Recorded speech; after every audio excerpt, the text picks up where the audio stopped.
ketika saya sudah bertekad bahwa saya profesinya sebagai pendidik atau dosen, Mhm. maka ya saya bertekad pula dalam hati bahwa saya ingin menjadi profesor. Mhm. Gitu. Nah, tekad kuat inilah yang mengantar saya ya Mhm.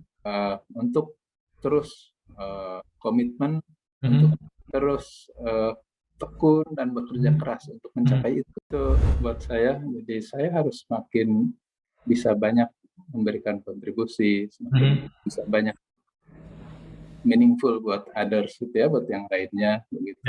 ya, Itu buat keluarga saya, buat saya, ya, ya, buat Indonesia. Sekarang ya. ngomongnya sudah bukan misalnya level binus lagi, tapi harus lebih luas lagi.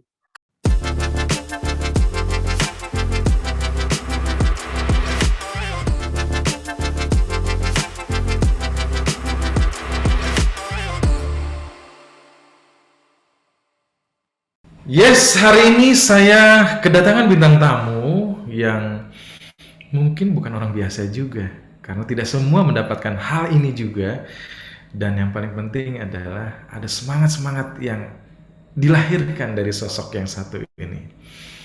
Dan beliau juga baru-baru ini mendapatkan penyematan sebagai atau pengukuhan guru besar di lingkungan BINUS University. Selamat atas pengukuhan guru besarnya Prof.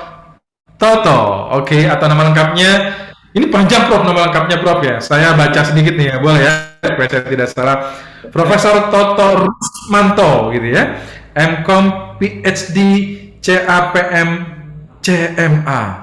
Waduh, ini apa aja nih Prof? Gelarnya Prof. Oke, yang saya tahu hanya Prof ini dunia akuntansi menjadi dunia yang sudah mendarah daging nih Prof. Bisa cerita sedikit Prof, bagaimana keakademisan Prof itu sendiri Prof? Silakan. Baik, terima kasih Pak Aris. Terima kasih sudah diundang ke acara ini. Baik, jadi saya latar belakang itu kalau untuk pendidikan itu S1 accounting, Mhm. kemudian S2 finance. Ada Ya. dua, S2 saya ada dua. Yang Mhm. pertama S2 saya Master of Commerce di bidang finance, yang Aha. yang kedua Master of Commerce Honors Accounting. Ya. Waduh, nanti kita cerita ya. Terus Prof, silakan Prof. Kemudian S3-nya PhD in Accounting. Begitu. Waduh. Prof, ngomong-ngomong, ini kan sekolah banyak ya. Ini kapan mainnya ya, Prof ya? Kayaknya sekolah terus gitu ya. Kayaknya sekolah terus gimana, Di Prof? sela-sela sekolah itu, Aha. di sela-sela Aha. sekolah saya berusaha untuk ini ya, menyeimbangkan atau balance Oke. life gitu ya. Ya, ya. Tidak tidak melulu sekolah, tidak melulu Aha. urusan rumah, Aha. tapi berusaha untuk semua itu mendapatkan porsinya begitu. Oke. Jadi ya seimbang atau balance Oke. gitu. Oke, waduh, ini berarti sangat imbang sekali nih keseimbangan kehidupan Prof ya. Keluarga tidak ada masalah, kehidupan sepertinya lancar-lancar saja, dan apa pencapaian di akademik maksimal, dan kelihatannya sepertinya terlihat awet muda nih Prof nih. Atau hanya atau benar-benar menikmati ya Prof ya keseimbangan tadi ya. Menurut Prof Ya, gimana Prof? mensyukuri apa yang ada aja Pak Aris. Waduh, bersyukur itu penting ya, Prof ya, ternyata ya. Oke, baik ya. Saya ingin memperdalam sedikit ya. Baru-baru ini Prof bicara tentang, baru mendapatkan pengukuhan guru besar di lingkungan BINUS University sendiri ya, Prof ya. Dan ya tentunya pasti perjalanannya tidak mudah ya, Prof ya, dan cukup panjang gitu ya. Dan bagaimana sih Prof bisa mengawali perjalanan Prof yang pada akhirnya ini sebagai puncak dari apa namanya pencapaian di dalam dunia akademisi itu sendiri sih Prof. Apakah memang lancar-lancar saja dan memang juga ada perjuangan juga yang mungkin Prof hadapi juga gitu ya sehingga posisi ini bisa tercapai. Gimana Prof? Ya, baik. Jadi saya memulai karir Mhm. akademis saya itu tahun 93. Oke. 1993. Mhm. Jadi saya lulus tahun 93 juga. Mhm. Begitu lulus sarjana, eh, Mhm. saya 7 semester. Jadi semester ke-7 saya kembali ke kampus. Sebelumnya Ya. saya bekerja di kantor akuntan. Sebelum lulus saya sudah bekerja, Ya. tapi karena saya suka dengan mengajar gitu ya, jadi saya terpanggil untuk kembali ke kampus, kemudian apply jadi dosen gitu. Ya. Dulu fresh graduate S1 bisa jadi dosen. Zaman dulu belum ada aturan seperti sekarang Iya, minimal betul S1. betul. Nah, di tahun 93 saya sudah menjadi dosen. Jadi sampai sekarang ini hampir 30 tahun. Tentunya Mhm, 29 tahun mhm, lewat. Saya mhm. Maret Maret Ya, 93. Jadi ya. sekarang tahun ke-30 saya menjadi Oh, dosen ini. aduh, ini udah perak udah lewat ya, Prof ya? Sudah lewat Oke, perjalanan panjang ya, namanya ya. jadi dosen gitu ya. Oke. Bagaimana sih pertimbangan waktu itu antara harus memilih karir dosen dan juga profesionalisme ya? Karena yang saya dengar kan profesi akuntan ini kan luar biasa, Prof gitu ya. Wah, pokoknya kipas terus gitu ya, dalam arti cuan terus gitu ya. Wah, kalau ada orang akuntan tuh pokoknya serem lah gitu ya. Nah, akhirnya berkecimpung dalam akademisi gitu ya. Apa yang pada akhirnya mungkin ada pertimbangan yang mungkin nggak bisa juga dianggap remeh gitu ya, Prof. Gimana, Prof, pada saat itu, Prof? Iya, mungkin lebih ke panggilan hati atau panggilan jiwa ya. Oke. Eh, Jadi ada itu eh, rasa terpanggil untuk Mhm, mhm. jadi dosen, untuk Ya, berbagi, untuk ya ikut mencerdaskan bangsa. Tentunya kita bisa berkontribusi ya dalam pembangunan di sektor mana saja dengan ya, ya. profesional juga bisa di industri gitu, dengan dosen bisa, dengan apapun bisa gitu. Iya, Mungkin Bro.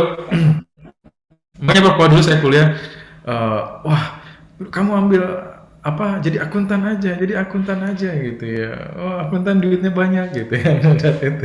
Ternyata kemampuan saya nggak ke situ. Akhirnya saya pilih yang lain gitu ya, Prof ya. Oke, Prof ini memang sebenarnya kan ada 5 bersaudara dalam keluarga ya, Prof ya. Kalau saya baca betul. apa namanya silsilah Prof nih ya gitu ya ke keluarga sendiri. Memang ada latar belakang dunia pendidikan itu menjadi sesuatu yang ada juga gitu ya, sehingga Prof ada panggilan jiwa juga, memang ada panggilan juga sebelumnya gitu ya. Dari keluarga, maksudnya dari ayah ibu tidak Iya. ada sih ya. Oh nggak ada Ayah, Prof? ya, Oh, oh saya ayah pikir ibu dulu juga dosen atau guru gitu, enggak ada sebenarnya ya? ayah ibu saya itu petani dan pedagang.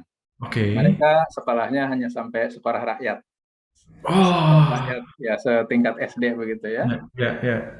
Nah, ayah saya punya obsesi anak-anaknya jangan ya pada kepanasan di sawah, di kebun Oh. gitu. Jadi gitu. Jadi sederhana aja Oke. nasihatnya jangan Aha. sampai kayak ayah gitu. Waduh, padahal sekarang petani-petani kaya loh, Prof. Iya, hutan yang berdasi kayak. Yang berdasi ya. Oke, baik, Prof. Kalau dari 5 bersaudara, adik Nah, kakak Prof juga ada yang di dunia pendidikan. justru kalau dari 5 bersaudara ini, dari 5 ini 4-nya di pendidikan. Oh, oke. Dan 2 dosen, 2 Mhm. guru gitu. Waduh, justru memang dari anak-anaknya gitu ya, lingkungan Ya, pendidikan itu terlahir gitu ya, sehingga salah satunya juga pendorong Prof juga untuk bisa melihat betul. berkecimpung di dunia pendidikan itu sendiri ya, Prof ya. Betul. Wah, Kakak ini saya, menarik adik nih. saya juga dosen dan guru-guru. Oke. Oke, oke, oke. Baik, Prof. 30 tahun itu menjadi perjalanan yang saya pikir juga apa namanya tidak mudah gitu ya. Ya. Hal apa sih, Prof, yang pada akhirnya saya harus konsisten? Apakah tadi ya bahwa ya godaan pasti banyak ya, Prof ya, gitu ya. Dalam perjalanannya pun juga dan tetap akhirnya Prof ini konsisten bahwa saya harus mencapai puncak di akademisi saya gitu ya. Karena kan ya kita tahu bersama bahwa di luar pun juga semua apa berbagai macam profesi juga apa namanya menggiurkan gitu ya, Prof ya. Dengan ya pemberian-pemberian gitu ya, kompensasi dan juga segala macamnya gitu. Saya yakin Prof juga pasti mengalami hal itu. Apa yang pada akhirnya Prof tetap komit bahwa dunia saya adalah di sini gitu ya, Prof. Iya, ketika saya sudah bertekad bahwa saya profesinya sebagai pendidik atau dosen, Mhm, mhm. maka ya saya bertekad pula dalam hati bahwa saya ingin menjadi profesor. Mhm. Gitu. Nah, tekad kuat inilah yang mengantar saya ya Mhm. untuk terus komitmen untuk Mhm. terus tekun dan bekerja Mhm. keras untuk Mhm. mencapai itu, Oke. mengarah ke sana. Oke. Apakah ini sebuah kebetulan, keberuntungan, atau memang sudah di-plan-kan? Saya kira gabungan semuanya, Pak. Oh gitu ya Bro ya? Gabungan semua. Gimana gimana? Ini menarik nih, digabungkan. Kalau saya mendengar dengan kemarin juga sempat ngobrol dengan beberapa profesor juga kaitan dengan pengetahuan besar. Saya ini Riz ya, selalu beruntung gitu. Saya selalu beruntung gitu. Nah akhirnya keberuntungan yang membawa dia sampai ke titik puncak. Nah Prof menarik nih, kombinasi tiga, kebetulan, keberuntungan, dan juga memang diplankan gitu ya. Bagaimana Prof menggabungkan itu? Kita sebagai dosen tentu harus punya rencana, Pak. Mhm. Yang Ya, kita mengarah ke apa, ingin jadi guru besar. Tentu ya, harus punya kira-kira kapan saya ini harus jadi guru besar. Apakah next ya, 10 years atau next 20 years gitu kalau sejak ya. jadi dosen atau Aha, apa. aha. Sebetulnya saya punya rencana lebih awal. Hmm. Karena namanya rencana kan Tuhan yang menentukan. Ya, ya. Cuman yang namanya syarat-syarat jadi guru besar itu dari waktu ke waktu dievaluasi terus, diperbarui Hmm. terus. Oke. Jadi Oke. kejar-kejaran, Pak, Hmm, antara hmm, hmm. syarat yang kita kumpulkan dengan kemudian syarat baru, ada lagi tambahan ini, kita kumpulin lagi. Udah satu langkah lagi ya, udah satu langkah lagi ternyata ada syarat lagi yang diperbaharui sehingga ya tertinggal lagi gitu ya, belum comply gitu. Oke. Jadi hal seperti itu juga menjadi apa namanya? Jadi rencananya saya lebih awal dari Oke, oke. tahun, ya cukup 20 tahun jadi dosen gitu, bisa guru Mhm. besar, ternyata baru di usia dosen saya ke-29 itu baru Mhm. saya tidak apa-apa lah, saya syukuri juga. Ini karena uh, ini masih still on the track gitu ya, masih Ya, dalam ya, ya, saya punya target begitu. ya, ya. Kita harus rencanakan, kita harus tekun, kemudian apa namanya, semua harus mestakung ya, Ya, ya. semesta mendukung. Iya, iya, iya, iya, betul, betul. Saya pikir nggak heran lah, Prof ya. Ya, Prof ini latar belakang akuntansi, jadi penuh dengan perhitungan gitu, Prof ya. Jadi apa yang diplankan penuh dengan perhitungan gitu ya. Kalau saya bukan akuntansi, ya entar aja lah gitu ya.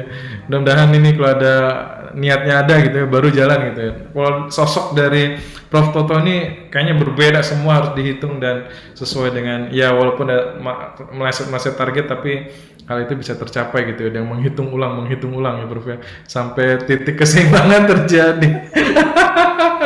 Oke, oke Prof. Baik, saya ingin juga mendengarkan sih sebenarnya. Prof tadi kan sudah sampai ke puncak. Sebenarnya apa sih Prof arti guru besar Prof Toto sendiri ya, dari sosok Prof Toto ini ya? Apa sih yang membuat bahwa saya harus berada di posisi guru besar ini, dan memang itu menjadi satu pencapaian yang luar biasa. Arti dari guru besar buat Prof sendiri apa nih Prof kira-kira? Ya, itu buat saya, jadi saya harus makin bisa banyak memberikan kontribusi, semakin Mhm. bisa banyak meaningful buat others gitu ya, buat yang lainnya Ya, begitu.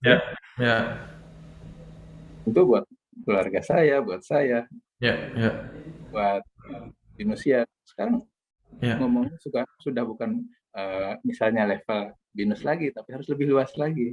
Oke, Nusantaranya misalnya dan ya, seterusnya. Jadi berpikir sekarang harus lebih luas lagi. ya, ya, ya. Waduh, berarti memang empowering itu harus terasa juga ya Prof ya? Empowering society harus Karena kita bangga. punya semangat ya, empowering itu Ya, sendiri ya. Justru berarti harusnya lebih capek dong Prof ya? Karena kan ya buat apa sih gitu ya kalau tidak memberikan dampak kan? Dan memberikan dampak orang banyak itu kan pasti butuh waktu, tenaga gitu ya. Ya segala apapun yang pada akhirnya ya membuat orang itu bisa lebih baik gitu ya, atau enggak bagaimana impactfulnya itu terasa dengan perannya kita ya Prof ya. Betul ya Prof ya? Apakah mungkin akan lebih sibuk? ya, harus lebih sibuk karena dituntut harus lebih produktif, Pak. Oh, oke oke. Ya, kewajiban-kewajiban atau di luar kewajiban sendiri kan Ya, eh, ya, makin meningkat begitu tuntutannya. ya, ya. Oke, oke. Waduh, jadi makanya saya juga kemarin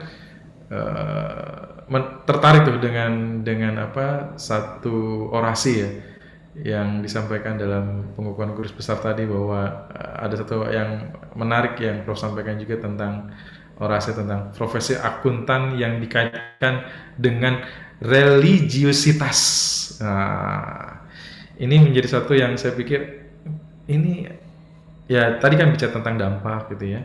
Pasti harusnya ini bisa dampak besar, tidak hanya sekedar keilmuan tapi juga kehidupan manusia gitu ya. Nah, ternyata profesi akuntansi ini bisa salah satunya adalah dikaitkan dengan religiusitas itu sendiri sih. Ya, Bisa diperdalam sedikit, Bro, tentang orasi ini, Bro. iya, jadi kan akuntan ini Pak, tugasnya ada yang menyusun laporan, Mhm. yang memeriksa laporan, ya, Ya. yang menyusun laporan, yang memeriksa atau mengaudit begitu ya. Mhm. Jadi kesemuanya kan dalam rangka mendukung pengambilan keputusan bisnis. Mhm. Mhm. Mhm. Sehingga, sehingga baik yang menyusun ataupun yang memeriksanya, mereka harus uh, secara profesional, Ya. secara objektif, dan mempunyai integritas agar pekerjaan yang dikerjakannya itu uh, meaningful, tidak menyesatkan. Nah, untuk menjadi meaningful, tidak menyesatkan, ya, itu menyusun maupun mengaudit mereka perlu integritas. Hmm. Tidak hanya yang kompeten atau cekatan atau cakap saja dalam menyusun dan mengaudit. Mhm. Ini akan menjadi percuma kalau mereka tidak tahan dengan pressure, tidak Ya. tahan dengan temptation, godaan begitu, Mhm. Mhm. atau iming-iming. Hmm. Ya, Nah, ya. menurut teori perilaku, Mhm. manusia ini kan dipengaruhi oleh berbagai macam uh, faktor luar, termasuk dalam hal ini adalah latar belakang. Ya. Latar belakang di sini, habit dia apa ini? Mhm. Latar belakang dalam hal misalnya agamanya seperti apa? Ya. Komitmen terhadap agama atau religiositas value itu sejauh mana? Ini menurut banyak penelitian itu berrelasi positif, Pak, Mhm. Mhm. dengan integritas dia, ya, sebagai akuntan. Ya. Jadi kalau misalnya dia punya komitmen yang tinggi terhadap agamanya, ya, apapun agamanya tentunya, semua mengajarkan kan dalam hal ini kebaikan begitu. Jadi apapun agamanya, mereka yang komit dengan religinya gitu, itu akan membuat dia lebih punya integritas Hmm. ketika dia menyusun laporan, ketika dia Ya. Ya. audit gitu. Ya. Ya. Itu Ya. bukan semata-mata technical skill saja yang dibutuhkan Ya. Ya. gitu. Kalau cuma technical skill tapi orangnya nggak tahan godaan, pressure, itu bisa yang Bisa. pingsan, Waduh, bisa bubar ya, bisa bubar ya. bisa bubar nanti. Oke.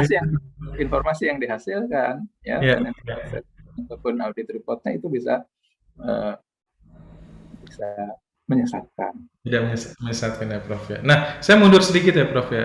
Pasti kan ada latar belakang ya. Tadi Prof sampaikan bahwa profesi akuntansi ini ya cukup berat ya dengan apa ya, godaan-godaan itu pasti banyak ya di luar ya. Ya. Tentunya pegangan kepada religiositas itu sendiri sih, Prof ya. Menurut Prof sendiri sejauh ini memang begitukah, Prof, terjadi bahwa profesi akuntan terutama ya di Indonesia bahkan di dunia sendiri gitu ya. Bagaimana sih, Prof, melihat bahwa perkembangan tentang profesi akuntansi ini, apakah memang semakin apa namanya ya menantang dalam arti godaan juga cukup banyak, dituntut juga ada profesionalismenya di situ, atau udah bias, Prof, gitu ya. Ini mana yang benar, mana yang artinya punya integritas atau tidak gitu ya. dalam tanda kutip ya tergantung pemesanan yang mesen siapa nih gitu ya Prof ya. Iya, Nah, iya, ini bagaimana Prof melihat pandangan ini? iya. Kalau kita lihat Hmm. studi-studi ataupun peristiwa-peristiwa yang terjadi, Ya, itu skandal-skandal seperti itu ada Pak dan dialami baik ya, oleh kantor akuntan yang ya, besar, yang sekarang ya, Big Four ya, dulu Big ya, Five ya, uh, ya, Big Five, kemudian kena skandal kan tahun ya, 2000-an, 2001, 2002 itu, kemudian jadi bubar, Five-nya tinggal Four. ya, Four, yang Big Four pun kan tidak terlepas dari hal-hal seperti itu. Non Big hmm, Four juga demikian. hmm, Artinya potensi fraud ataupun potensi disintegritas dari seorang akuntan itu ada dalam hmm, kehidupan ini. Jadi ya, untuk menguatkan atau untuk membuat si akuntan semakin ya atau tetap berintegritas, maka hmm, nilai religiusitas itu menjadi salah satu poin penting buat akuntan untuk terus di-maintain sehingga dia tetap profesional, tetap hmm, integritas. hmm, Jadi poinnya bukan berarti mengesampingkan yang lain, mengesampingkan profesionalitas, bukan ya, berarti mengesampingkan technical skill dan lain sebagainya, bukan sama ya, sekali tidak, tapi menambahkan nilai religiusitas itu hmm. membuat si akuntan bisa jadi integrated akuntan ya, akuntan yang berintegritas. Oke, oke, baik, baik, baik, Prof. Lalu, Tidak mudah tergoda, tidak mudah tertekan, tetap independen atau tetap objektif di dalam objektif. bekerja. Baik, baik, baik, Prof. Lalu kita pikir, ya, kalau saya melihat bahwa profesi akuntansi ini, akuntan itu sendiri kan, atau bidang akuntansi ini cukup lama ya, Prof. Ya. Dan memang sudah lama gitu ya. Apakah Prof melihat bahwa sekarang seperti halnya anak-anak muda sekarang gitu ya, profesi ya, atau mungkin anak-anak yang ingin mau kuliah di dunia akuntansi itu sendiri gitu ya, lalu masuk ke dalam profesi akuntansi. Bagaimana sih Prof situasi sekarang ini? Kalau kita lihat bahwa terutama anak muda sekarang ini gitu ya, bahwa mau mau bikin bisnis gitu ya, atau mau bikin yang sifatnya teknologi segala macam gitu ya. Nah, apakah akuntansi ini menjadi sesuatu yang sudah mulai ditinggali atau memang justru ini saatnya harus ada akuntansi yang seperti apa gitu ya untuk bisa menyesuaikan zaman Ya, baik. sekarang ini saya gitu kata ke depan. Silakan Bro. Ya, saya sering menyampaikan ya pada Hmm. mahasiswa ataupun pada teman-teman diskusi bahwa Ya, accounting ilmu yang mudah dipelajari, ya, gampang dipelajari, tapi sangat dibutuhkan atau hmm, hampir semua membutuhkan. ya, Melini bisnis membutuhkan. Tidak ada bisnis yang hmm. tidak ada bagian accounting finance-nya, nggak ada. Semua ada gitu. Jadi Betul. saya sampaikan mahasiswa atau mahasiswa kalau orang accounting yang nganggur tuh biasanya bukan apa-apa, tapi kalau memang pilihan dia untuk menganggur. Kalau karena sebetulnya uh, lapangan pekerjaannya itu banyak, Ya, gitu. ya, ya. Dan ilmu accounting itu mudah sekali Hmm, dipelajari, gitu. hmm, hmm, Gampang. Gitu.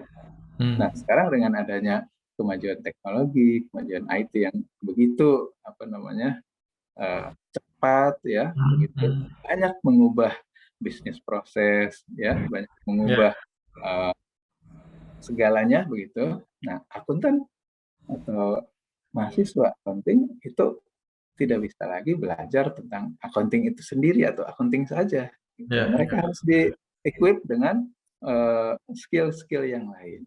ya, ya, ya. Atau kalau seperti di BINUS itu, BINUS punya program yang untuk mengadaptasi ini, Hmm, ya, untuk hmm, membuat mahasiswa accounting itu adaptif terhadap kemajuan hmm, teknologi.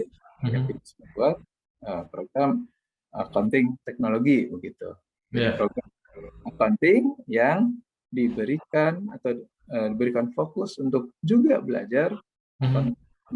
teknologi related gitu yang berhubungan dengan teknologi akuntansi. Iya, iya. Jadi memang ada semacam apa namanya penyesuaian-penyesuaian ya supaya akuntansi ini bisa relate dengan kondisi sekarang Betul, gitu ya. betul. Kalau akuntansinya hanya yang konvensional saja, nanti Mhm. mereka tergagap-gagap, Iya, mereka tertinggal. iya, iya. Bahkan kalau kita nggak apa ya, nggak adaptif gitu, itu ketinggalan. Hmm. Maksudnya akuntan ya kalah bersaing oleh mereka yang sudah ya akuntan juga yang sudah banyak belajar Hmm. tentang Hmm. misalnya data analitik dan lain sebagainya. Ya, Jadi ya. harus terus uh, menyesuaikan diri dengan tujuan ini. Kalau Oke. bisa menyesuaikan profesi akuntan tetap aman, ya uh, anak-anak akuntansi tidak perlu ke khawatir ya kekurangan pekerjaan atau apa, mereka tetap banyak dibutuhkan. Oke, oke. Justru memang akuntansi sekarang ya tadi ya Prof ya, lebih lebih dinamis lah gitu ya, supaya apa? Supaya siapapun yang akan mengambil apa namanya bidang ini gitu ya, justru memang kita adapt gitu ya, atau agile terhadap perubahan-perubahan itu sendiri sih gitu ya Prof ya. Jadi jangan sampai berpikirnya bahwa akuntansi yang dulu sama sekarang tuh sama aja gitu ya Prof ya. Justru Ya, memang perkembangan akuntansi itu juga seiring dan perkembangan yang ada saat ini juga gitu ya, supaya kita lebih lebih memahami gitu ya. Dan ya jangan khawatir juga gitu ya, yang tadinya akuntansi enggak lah, ini jadul gitu kan ya. Ini apa bidang bidang zaman dulu lah gitu kan. Ngapain nih ngambil gitu. Sekarang kan zamannya entrepreneur gitu kan segala macam atau bidang-bidang teknologi gitu ya. Justru justru hal itu yang mungkin boleh dibilang kurang tepat ya, bahwa memang akuntansi ini justru berkembang gitu ya Prof ya. iya, akuntansi terus berkembang ya, Ya, ya. sehingga eh, kitanya baik yang Mhm, mengajarnya ataupun mhm, studennya harus mhm, belajar, terus mhm. menyesuaikan diri gitu. Ya, ya. Jangan jangan berpegang pada yang jadul itu saja. Jadi orang Ketinggalan. akuntansi tahu teknologi gitu ya, tahu Ya, perkembangan yang ada gitu ya. Jangan cuma bisa mencatat aja gitu ya. Ini barang apa ini gitu ya, Bro ya. Atau bahkan ya, bisa memberikan satu advisory ya, Bro ya. Advice ya, nasihat-nasihat tentang bagaimana apa namanya ya mengelola gitu. Terutama kan sekarang ini kan anak muda sekarang ini kan kalau ditanya kan mau jadi apa? Mau jadi bikin bisnis, bikin startup gitu ya. Tapi tidak sustain gitu kan. Nah, apa yang salah nih gitu ya. Nah, tentunya apa namanya bidang akuntansi ini harus mulai dari awal gitu ya Prof ya, dan memang benar-benar harus masuk yang tadi Prof katakan bahwa bukan hanya sekedar apa namanya ya catat mencatat, tetapi juga bagaimana bisa bisnis ini bisa sustain juga ke depan gitu ya Prof ya. betul. Jadi Hmm. eh, anak accounting Mhm. di compare dengan yang lainnya, ketika Mhm. dia ingin menjadi entrepreneur, Mhm. mestinya dia lebih siap atau Ya. setidaknya siap gitu. Kenapa? Karena dia sudah terbiasa dengan financial planning. Mhm. Mereka sudah terbiasa dengan apa namanya proyeksi-proyeksi keuangan gitu. Ya. Ya. Biasa menghitung tentang cost atau expenses, revenues gitu ya, Ya, target ya. cost, target apa namanya profit dan sebagainya. Mhm. Sehingga kesiapan finansialnya, kesiapan konsep bisnis dan lainnya harusnya lebih siap anak accounting. Ya, Jadi ya. menurut saya anak Sepakat. accounting pun itu kalau mau jadi entrepreneur sangat bisa. Mhm. Jadi eh, misalnya kita senang dengan accounting silahkan. Nanti mau Ya, jadi entrepreneur itu your credit itu ya. accountingnya itu. Nah, oke, oke, oke. Nah, saya pikir ini eh, apa yang disampaikan Prof juga harusnya bisa lebih banyak lagi nih Prof ngobrolnya dengan anak-anak muda nih gitu ya, bahwa banyak kan sekarang dunia startup, dunia entrepreneur itu kan menjadi sesuatu yang menggeliat gitu ya. Ya di satu sisi ya banyak para investor juga mempercayakan kepada anak muda yang membangun startupnya itu sendiri gitu ya. Tapi terkadang nggak bertahan lamanya setahun gitu ya mungkin ya atau 2 tahun karena tadi ya masalah bagaimana mengelola apa namanya finansial itu sendiri sih Bro. Nah saya pikir mungkin kapan-kapan kita bisa loh Prof bikin satu topik ya untuk anak-anak milenials ya supaya Iya, pemahaman tentang apa dengan berbagai macam latar belakang tentunya gitu ya karena iya, memang Yang paling penting kan basic dari apa namanya financial itu benar-benar harus melekat, tidak hanya sekedar dia mendapatkan dana investor ya tiba-tiba bingung kan mau di gimana dan mau seperti apa mengelola itu sendiri sih. Ya, Oke, ya mungkin nanti kita bikin satu apa ya kuliah umum gitu ya, Prof. Yang isinya bisa. anak muda karena saya tertarik tuh eh, bahwa memang salah satunya adalah pengetahuan tentang financial atau akuntansi ini harus benar-benar apa namanya ada gitu ya, Ya, bukannya sekedar dia buat produk tapi juga harus saya, sesuatu yang anu, ada Pak, bisnisnya. ser- saya sering melihat anak-anak muda Mhm. semangatnya bagus, ya, Ya, entrepreneur ya, spiritnya bagus, ya. tapi hitungannya kurang matang, gitu. Hmm. Kurang matang atau kurang apa istilahnya, kurang kurang antisipatif atau kurang matang dalam berhitung, dalam membuat kalkulasinya, sehingga bisa salah salah hitung. Betul, betul, betul. Nah, kalau gitu Prof, bikin aja Prof, bikin center of consultant buat anak muda yang mau buka usaha. Tapi saat ini saya yakin Prof membantu UMKM gitu ya Prof ya dalam dalam memberikan pembinaan tentang accounting ataupun tentang financial ya Prof ya. Iya, kita Mhm, rutin mhm. Pak, hampir tiap bulan Ya, memberikan ya. penyuluhan ataupun eh, PKM gitu ya, Mhm. kepada Ya, KM-UKM ya, ya, ya. baik apa namanya, eh, bagaimana merencanakan bisnisnya, bagaimana pengelolaan keuangannya, Mhm, baik mhm. pengelolaan keuangan untuk UMKM maupun pengelolaan Mhm. keluarga, financial planning-nya. Ya, ya. Oke, oke.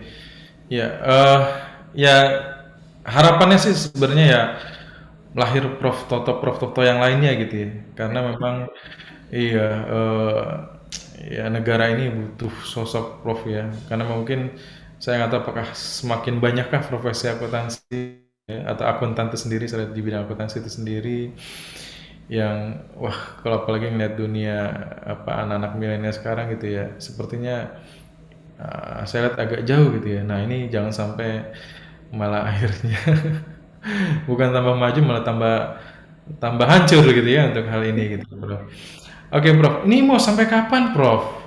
Prof nih, kayak saya pikir kan tadi kan kontribusi yang tadi Prof lakukan juga kan binaan UKM, anak muda, milenials, dan juga keprofesiannya juga itu sendiri sih Prof. Di bidang akuntansi saya pikir juga ini menjadi satu tantangan juga ya, bagaimana membumikan kembali profesi akuntan dalam hal ini yang ingin mengambil bidang akuntansi itu sendiri sih Prof. Ada mimpikah yang mungkin Prof akan capai atau ada hal yang mungkin Prof akan lakukan di ke depan? Ya, saya pengen apa namanya, Mhm. semoga saya ini lebih memberikan manfaat lebih Ya, banyak lagi, memberikan manfaat untuk ya, berbagai komunitas, baik ya. maksudnya siswa, komunitas Mhm. tadi UMKM segala macam, Mhm. atau Mhm. siapapun ya yang membutuhkan. Jadi Ya. uh, saya terus bermimpi bagaimana kehadiran saya atau uh, Mhm. keilmuan saya ini bisa Mhm. dirasakan oleh Mhm. segenap masyarakat. Ya, ya. Waduh, ini empoweringnya luar biasa nih. Oke, Bro. Nah, ini kan tentunya ya perjalanan Prof juga tidak mudah ya. Pasti ada lika-likunya, tantangan juga, pasti godaan segala macam. Ya saya ingin tahu sih Prof ya. Pasti kan Prof punya filosofi atau moto hidup pribadinya Prof nih ya. Ya setiap orang pasti kan punya punya hal itu gitu yang akhirnya itu menjadi pegangan dan itu akan dibawa terus gitu ya untuk Prof ya. Sharing dong Prof, kira-kira sampai di sini tuh pasti ada filosofi hidup atau pegangan atau moto hidup lah yang dijaga terus sehingga terbukti bahwa apa yang Prof lakukan ini ya sampai sekarang ini sangat berhasil gitu ya Prof. Gimana Baik. Prof? Ya, yang pertama saya selalu berusaha untuk memberikan manfaat Mhm. ke orang lain, Mhm. bahwa memudahkan urusan orang lain sepanjang tidak menyalahi aturan. Oke. Uh, yang kedua ini, saya nggak dalam urusan apapun Mhm. berusaha untuk make it easy gitu. Ya, As long as tidak merusak aturan, tidak menyalahi aturan gitu. ya, ya, Bantu orang ya, pendapat mungkin. Karena ya. semua itu jika kita membantu orang, Mhm. membantu kan mengajari orang misalnya, Betul. membantu yang tidak Betul. tahu kasih tahu, pokoknya Ya, any kind of inilah kindness gitu ya. Ya, ya, ya. bantu orang gitu, Mhm. kemudian memudahkan urusan orang, tapi jangan sampai breach the rule gitu ya, jangan sampai menyalahi aturan. Nah, Iya, itu iya. kalau kita melakukan itu, yakin Tuhan akan membalas itu. Mhm, Ya, mhm, jadi mhm.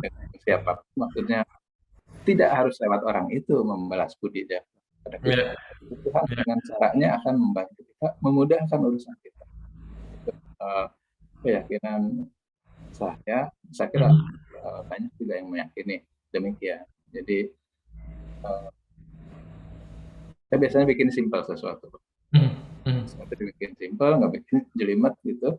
Uh, Kalau nggak ada yang apa, bisa bantu, bantu Mhm, seperti mhm. kasih manfaat. Gitu. Begitu Pak, sederhana Wah, saja. mhm. Gitu. Dan saya berusaha untuk mensyukuri apapun yang ada. Tidak apa namanya selalu mengawang-awang sehingga lupa dengan kondisi sekarang gitu. Oke, oke. Down to earth gitu. Oke, oke. Dan itu membuat Prof bahagia ya, Prof ya? Karena kan kebahagiaan itu akan meluluhlantahkan segala sesuatu yang menjadi sulit akan mudah gitu ya, Prof ya? Betul, itu buat kita ya. Kalau kita bisa membantu orang itu bikin kita bahagia. Aduh. Tapi kan nggak mudah, Prof. Nggak semua orang bisa begitu, Prof.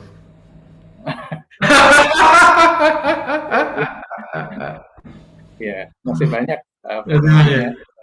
variabel lainnya yang bisa kita. Iya, iya, iya. Saya paham, Prof. Artinya, ya, ya, saya sepakat dengan apa tadi ya, filosofi Prof. Dan memang apa namanya ya hal itu kan tidak serta merta dibicarakan saja kan, tapi kan dilakukan gitu ya, Prof ya. Dan saya yakin perjalanan Prof juga tadi 30 tahun di dunia pendidikan dan juga pengalaman Prof di dunia yang Prof apa namanya lakukan ini juga tentunya tadi semua filosofi itu dilakukan gitu ya.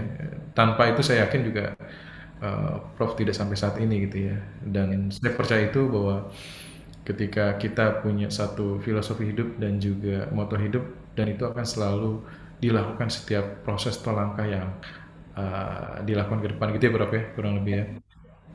Aduh, Prof, kapan-kapan kita ngobrol yang lebih seru lagi nih untuk anak-anak Boleh, muda ya, Prof, ya. ya siap. Karena menarik, Prof. Kita coba ingin bahwa bagaimana seperti halnya bahwa dunia akuntansi ini tidak seseram yang yang tadi mungkin atau orang-orang yang lihat gitu ya. Bahkan tadi Prof sampaikan bahwa akuntansi ini mudah. Jadi bikin bikin clickbait aja nanti, Prof. Akuntansi itu mudah gitu kan. Untuk bisa supaya orang tidak tidak menjadi momok bahwa gitu akuntansi gitu ya untuk hal itu Iya, ya. selama Nah, ini untuk bidang ekonomi dikiranya accounting paling susah, dikiranya. iya makanya Prof. Nah itu menarik Prof tadi saya pengen jauh lebih dalam lagi menggali tentang akuntansi itu mudah ya Prof ya. Baik baik Prof terima kasih sekali. Saya nggak akan ganggu banyak waktunya Prof juga. Sekali lagi selamat atas pengukuhan guru besarnya Prof. Terima kasih. Mudah-mudahan tadi yang Prof sampaikan semangat untuk bisa memberikan dampak buat masyarakat luas terutama ya Prof ya. Dan saat ini juga kita semua butuh Prof ya karena dunia akuntansi ini menjadi sesuatu hal yang memang harus juga menjadi landasan gitu ya dalam kehidupan kita sehari-hari. Mau tidak mau pasti selalu berhubungan dengan angka dan angka gitu ya Prof ya. Dan juga selalu dengan perhitungan. Saya sepakat dengan Prof segala sesuatu juga pasti ada hitungannya gitu ya. Tinggal bagaimana caranya kita menghitung gitu. Prof, thank you. Sehat Terima selalu. kasih. Sampai ketemu lagi. Mudah-mudahan kita bisa ngobrol di kemudian hari. Thank you Prof. Terima Sehat-sehat kasih selalu. Pak Aris. Ya, thank you.